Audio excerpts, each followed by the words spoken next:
Welcome to Fortune Forecast. You are in my book playlist where we are going through the Book of Life, written by Upton Sinclair. It is in the public domain. It was published in 1921 by the Payne Book Company out of Chicago. If you're new to the channel and found us at this video, well, welcome. You can catch up by visiting the book playlist and grabbing the other parts of this book. You will discover how Upton Sinclair is tackling some big life topics. You will discover this in the Book of the Body, the Book of Love, the Book of Life, and now here in the Book of Society. In the last two chapters, he was tackling different issues regarding the dictatorship of the working class and the chances of such a situation in the United States, and also the idea of taxation, different programs, and land value taxes. As I've mentioned before, I'm not an economist. I just live in the United States, and I may have something in common with many of us that live here in the United States. Since the age of 16, I've been working to make my way through life. And that almost sounds so sad, working to make my way through life. And what I've learned is that there is a majority of us, the working class. I don't even want to go into what this author was talking about, that there's a middle class, a poor class, an upper class. There's just a bunch of people here that work and work and work. And the thing is that this becomes the psychology of the society. We don't even know how to take a break. And by the time that we're ready to take a break, where our bodies are broken down, that we can't benefit whatever the system may have for us to enjoy. And I don't know if I could, as one person, change that for my son and his children and all the children's of the future. But I know that much sacrifices have been made by my husband and I so that we can create some type of stability so that our son can use most of his time to get a higher education. And I still don't know if that higher education is going to pay off for him where he can enjoy life and not feel like a workhorse. I share this part because that's what this author is trying to address, is how do you change these ideals and how do you go to share a possibility that could be a way for everyone. But then there's an elite few that might feel that their way of life is threatened. The psychology in the United States has been more of that competition. How do you change that to a psychology of cooperation when the first step is a mental one? We have a situation, and that's the situation, that there is a psychology behind all of this. Believe me, economists and governments are studying that psychology. To what ends? That remains to be seen. Okay, I am going to now go on to the next chapter, which is the control of credit. Let's see what the author suggests on this topic. Deals with money, the part it plays in the restriction of industry, and may play in the freeing of industry. How is it that the rich are becoming richer? The taxer answers that it is by monopoly of the land, the natural sources of wealth. The socialist answers that it is by the control of the machinery of production. But if you go among the rich and make inquiry, you speedily learn that these factors, large as they are, amount to little in comparison with another factor, the control of credit. There are a host of little capitalists and businessmen who deal in land and produce goods with machinery. But the men who make the real fortunes and dominate the modern world are those who control credit, and whose business is not the production of anything, but speculation and the manipulation of markets. Money makes the mare go, our ancestors used to say, and money today determines the destiny of empires. What is money? We think of it as gold and silver coins and pieces of engraved paper promising to pay gold and silver coins. But the report of the United States Comptroller of the Currency for 1919 shows that the business of the country was done 5% by such means, and 95% by checks. So for practical purposes, we may say that money consists of men's willingness to trust other men, or groups of organizations of men when they make written promises to pay. In other words, money is credit. And the control of credit means the control of industry. The problem of social readjustment is mainly but the problem of taking the control of credit out of the hands of private individuals and making it a public or social function. Who controls credit today? The bankers. And how do they control it? We give it to them. We, the masses of the people, who take them our money and leave it with them. A very little real money in hand becomes, under our banking system, the basis of a great amount of imaginary money. The Federal Reserve Law requires that banks shall hold in reserve from 7 to 13% of demand deposits, which means, in substance, that when you leave $1 with a banker, the banker is allowed under the law to turn that dollar into anywhere from $7 to $13 and lend those dollars out. In addition, he deposits his reserves with the Federal Reserve Bank, and that bank keeps only 35% in reserve. In other words, the 7 to 13 imaginary dollars are multiplied again by 3. Under the stress of war, this process of credit inflation has been growing like the genie let out of the bottle. Under the law, the Federal Reserve Banks are supposed to hold a gold reserve of 40% to secure our currency. But in December 1919, these banks held a trifle over $1 billion worth of gold, while our paper money was over $4 billion. In addition, our banks have over 33 billions of deposits, and all these are supposed to be secured by gold. In addition, there are 25 billions of government bonds and uncounted billions of private notes, bonds, and accounts, all supposed to be payable in gold. So it appears that about 1% of our outstanding money is real, and the rest is imaginary. That is, it is credit. The point for you to get clear is this. The great mass of this imaginary money is created by law, and we have the power to abolish it or to change the ownership of it at any time we develop the necessary intelligence.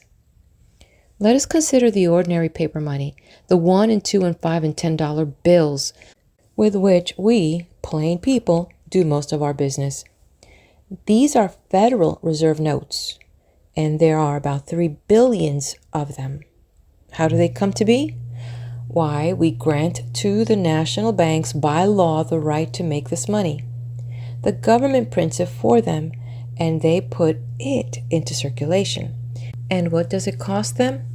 They pay 1% for the use of the money. In some cases, they pay only 1/2 of 1%, and then they lend it to us, the people. And what do they charge us?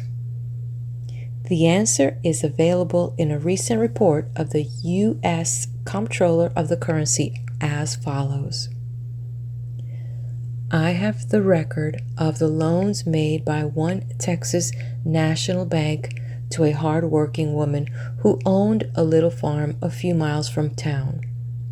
She borrowed in the aggregate $2,375, making about 30 loans during the year.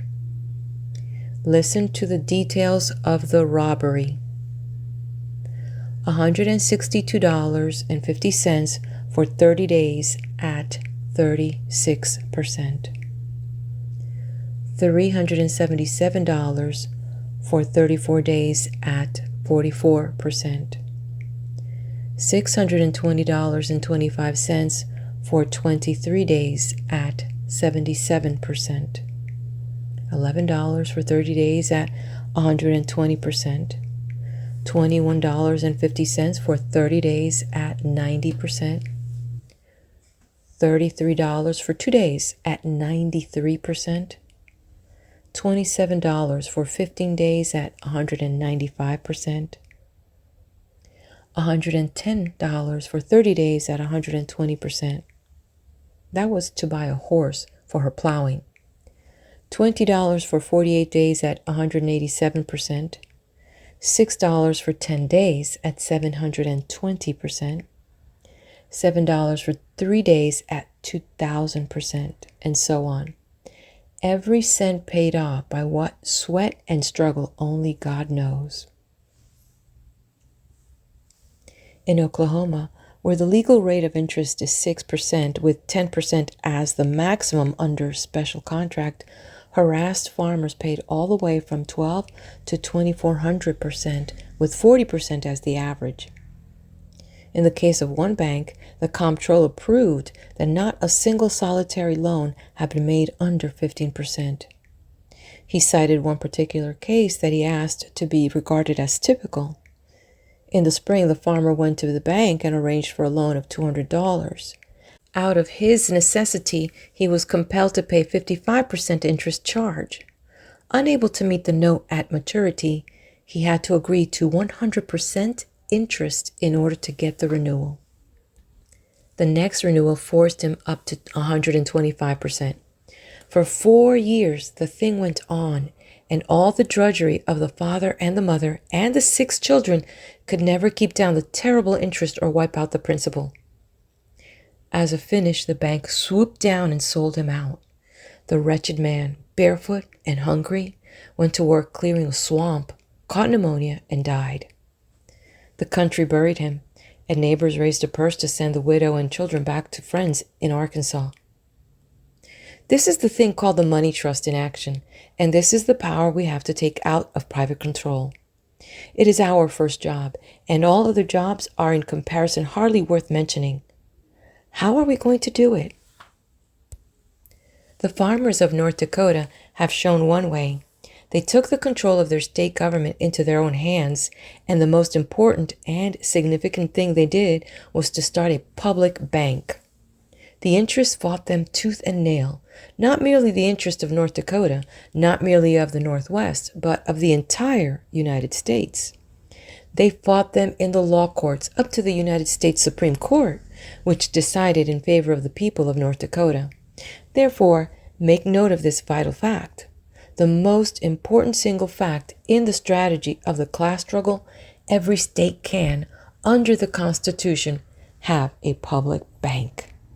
Every city and town can have one, and no court can ever forbid it. Therefore, I say to all socialists, labormen, and social reformers of every shade and variety, nail at the top of your program of action the demand for a public bank in your community to take the control of credit out of the hands of speculators and use it for the welfare of the people. Make it your first provision that every dollar of public money shall be deposited in this bank and every detail of public financing handled by this bank. Make it your second provision that the purpose of this bank shall be to put all private banks out of business and take over their power for the people. At present, you understand, it is taken for granted that the first purpose of the government is to foster the private credit system. Take, for example, the Postal Savings Bank. The private banks fought this for a generation, and finally they allowed us to have it, on condition that it should be turned into a device for collecting money for them. Our postal bank turns over all its money to the private banks at the grotesque rate of 2% interest. And recently I read of the director of the postal bank appearing before a convention of bankers, asking for some small favor, and humbly explaining that it was not his idea to make the postal bank a rival of the private savings bank. Why should he not do so? Let us nail it to our radical program that the Postal Savings Bank is to fight for business, just as do the private banks, and lend its funds direct to the people on good security. Let our federal banking system also become the servant of the public welfare and let its energy be devoted to breaking the stranglehold of predatory financing on our industry. Let the government issue all money and use it for the transfer of industry from private into public hands. Do we want to socialize our railroads, our coal mines, our telegraphs and telephones? Do we want to buy them in order to avoid the waste of civil war and insurrection? We have agreed that we do, and here we have the way of doing it. If the bankers can create, out of our willingness to trust them, billions upon billions of imaginary money, then so can we, the people of the United States, create money out of our willingness to trust ourselves. And do not let anybody fool you for a single second by talking about fiat money and inflation of the currency. If you are paying twice as much for everything as you did before the war, you are paying it because the bankers have doubled the amount of money in circulation for that reason and that alone. That double money the bankers own, the only question now to be decided is, who is it to own the double money that will be created tomorrow? Make note of the fact that it costs nothing to start a public bank. If you want to put the steel trust out of business, by competition you have several $100,000 worth of rolling mills and ore land to buy. But the banks can be put out of business by nothing but a law. The material parts of a bank, the white marble columns and bronze railings and mahogany trimmings, are as nothing compared with the inner soul of a bank, its control of the lifeblood of your business and mine. And this we can have for the taking. We can keep our own credit instead of sending it to Wall Street, where speculators use it to bleed us white. We can set it to building up our own community under the direction of officials whom we select. Also, we can have our gigantic national bank controlling all our $33 billion of deposits and likewise the hundreds of billions of credit built upon them. The first time you suggest this plan to a banker or businessman, you will be told that increase of money by the government does not benefit labor or the general consumer. Inflation of the currency causes prices to go up correspondingly. To this I will furnish an effective reply, that at the same time the government issues new money, the government will also fix prices, and then watch the face of your banker or businessman. If he is a man who can really think and is not just repeating like a parrot the formulas he has learned from others, he will perceive that the combination of currency, inflation, and price fixing would catch him as the two parts of a nutcracker catch a nut. And he will know that you can take the meat out of him any time you please. He may argue that is not fair, but point out to him that it is exactly what the big banks and the trusts have been doing to us right along, increasing the amount of money in circulation and at the same time raising the prices we pay for goods, and so taking out the meat from us nuts. We have agreed that we do not mean to be unfair either to the banker or the manufacturer. We're simply going to stop their being unfair to us. We're going to convince them that their power to catch us in a nutcracker is forever at an end. We allow them 6% on their investments and guarantee them this by turning over to them some of our new money, that is, government bonds. When we have thoroughly convinced them that they can't get any more, they will take these bonds and quit. And thus, simply, without violence or destruction of property, we shall slide from our present system of commercial cannibalism into the new cooperative commonwealth. We have had cheap money campaign in the United States many times, and as this book is written, it becomes evident that we are to have another. Henry Ford is advocating the idea, and so is Thomas A. Edison. The present writer would like to make plain that in supporting such a program, he does it for one purpose, and one only: the taking over of the industries by the community. The creation of state credit for that purpose is the next step in the progress of human society, whereas the creation of state credit for the continuance of the profit system is a piece of futility amounting to imbecility. This distinction is fundamental and is the test by which to judge the usefulness of any new program and the intelligence of those who advocate it. End of chapter. All right, if you have a minute, please do hit that like button. And if you like what you see and what you hear on this channel, please do subscribe. And meet me at the next video for the next chapter.